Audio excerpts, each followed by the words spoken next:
Olá, gente, bem-vinda a mais uma aula de física e o tema da nossa aula é dinâmica.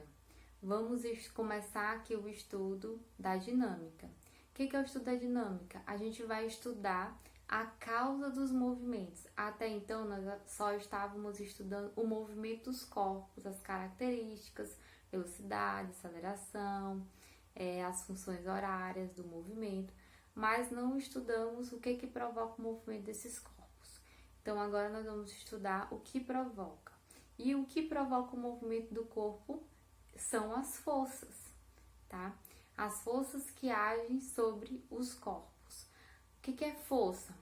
Força é uma grandeza vetorial que causa deformação em um corpo. Essa deformação é a mudança de estado do corpo. Se ele está em repouso, ele passa a estar em movimento, e se ele está em movimento, ele passa a estar em repouso. Tá? Grandeza vetorial estudamos. Grandeza vetorial são aquelas que precisam de uma intensidade, de um sentido e de uma direção para que venha estar bem definida, venha estar bem caracterizada. Então, força é um vetor, é uma grandeza vetorial, tá certo? Pontos que temos que destacar sobre o estudo de forças. Primeiro, força resultante. Força resultante é uma única força que representa todas as forças que agem no corpo. Ou seja, a força resultante é igual ao somatório das forças que agem em um corpo, tá? Se essa força resultante for igual a zero, eu digo que o corpo está em equilíbrio. O equilíbrio pode ser de dois tipos, estático ou dinâmico. Equilíbrio estático é quando o corpo está em repouso, ele está parado, a velocidade do corpo é igual a zero.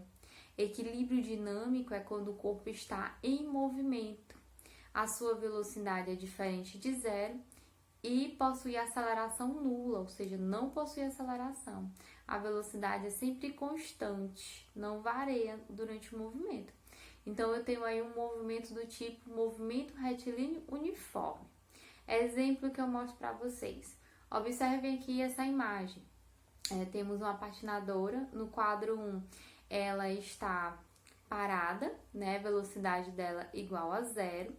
E observe que tem duas forças agindo sobre ela. Tem a força gravitacional que atrai ela para baixo, né? E tenho aí uma força chamada de força normal, que é a força devido aí a ela estar tocando o solo, então o solo empurrando ela para cima, eu chamo de força normal.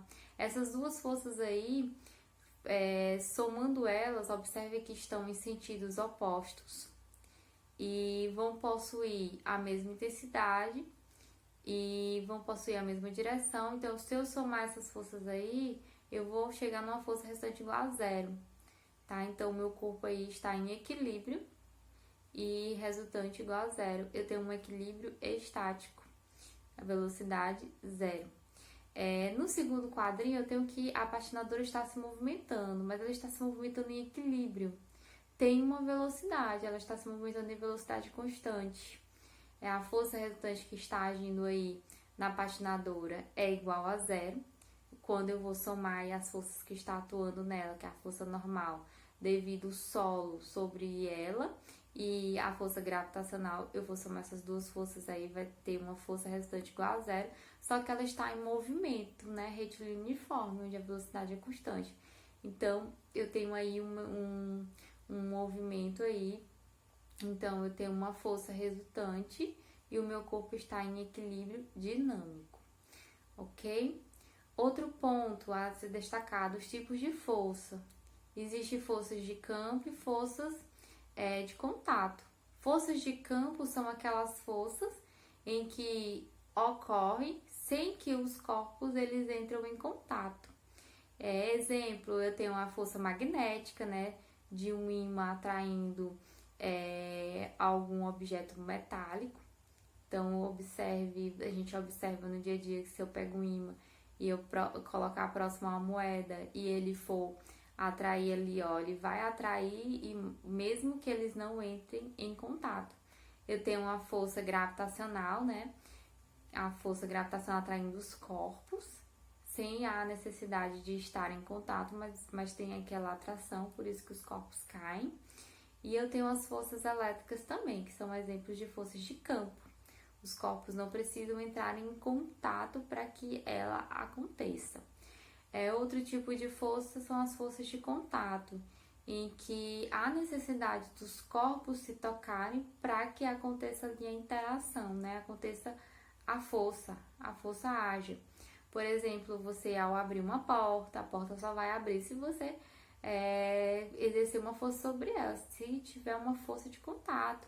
Você chutar uma bola também só vai se movimentar se você exercer uma força sobre ela. Então, é necessária aí uma força de contato, tá?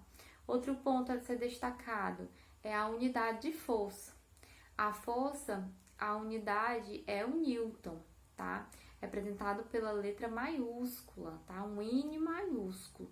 Em homenagem a Newton, que estudou aí a interação das forças dos corpos, né? E outro ponto também é o aparelho que a gente utiliza para medir força, né? Que é o dinamômetro, tá? Questão de vestibular, né? Bem simples, uma questão bem simples, mas que pode ser uma pegadinha, tá? Aparelho que serve para medir força é chamado de dinamômetro. E a nossa aula é essa, e bons estudos e boa resolução de questões. Até mais!